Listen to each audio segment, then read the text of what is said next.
J'ai, au nom du gouvernement de la République, un seul message. Un message qui n'est pas du tout long. Je voudrais que la presse et leur Excellence, Messieurs les ambassadeurs, retiennent que pour la République démocratique du Congo, l'intégrité territoriale de notre pays est sacrée. Elle n'est pas négociable.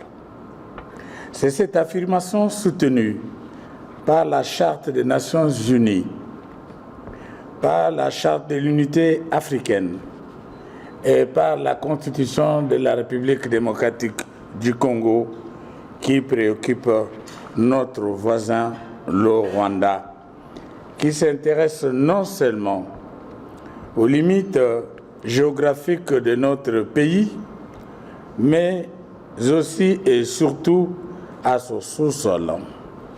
C'est ce qui nous vaut la guerre injuste qui nous est imposée, cette guerre qui a produit des milliers de déplacés, des milliers de morts, des milliers d'enfants malnutris, des milliers d'enfants des rues, des milliers de sans-abri que nous venons de visiter tout à l'heure.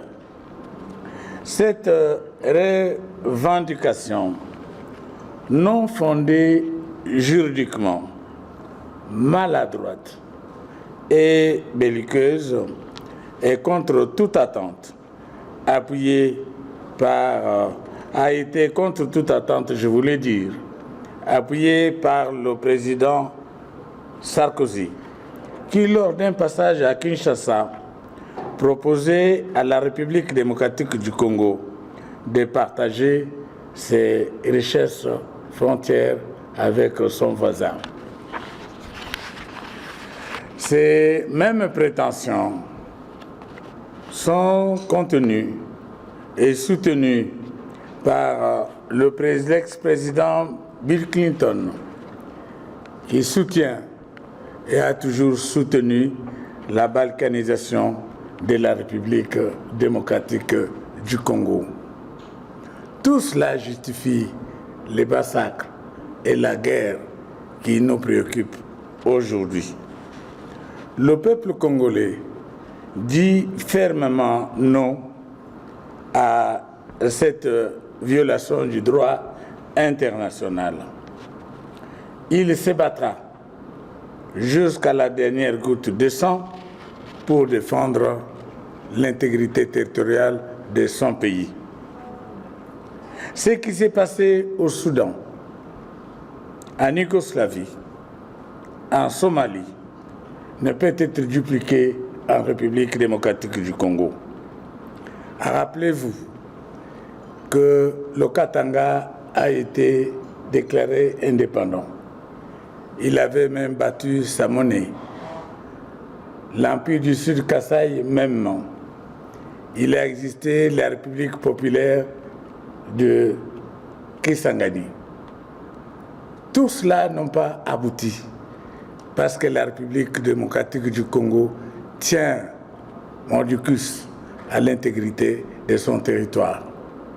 Rappelez-vous également que le RCD et le MLC ont mené une guerre dans ce pays qui a fait que notre pays a été divisé en trois. Après San Titi, cela n'a pas abouti. Il faudrait que la communauté internationale, Excellences, Messieurs les ambassadeurs, que vous nous aidiez à dire au président Kagame que la balkanisation de la République démocratique du Congo n'est pas possible. C'est cela qui mettra fin à cette guerre. C'est cela qui mettra fin au déplacement des populations. C'est cela qui mettra fin aux milliers des orphelins, aux milliers de veuves et aux milliers des déplacés que nous déplorons avec vous ce jour. C'est cela qui permettra que la République démocratique du Congo cesse d'être un tonneau de nardine où vous ne faites que verser de l'argent sans limite. Vous avez entendu ce matin que la population réclame le retour dans ce milieu d'origine pour faire ses champs. La population congolaise ne demande que la paix. Si la paix revient dans ce pays, nous ne parlerons pas de milliers de déplacés. Nous ne parlerons pas de massacres. J'estime que ce message de paix, ce message d'affirmation de notre intégrité territoriale, c'est cela qui nous rapportera la paix plutôt, c'est cela qui mettra fin au massacre.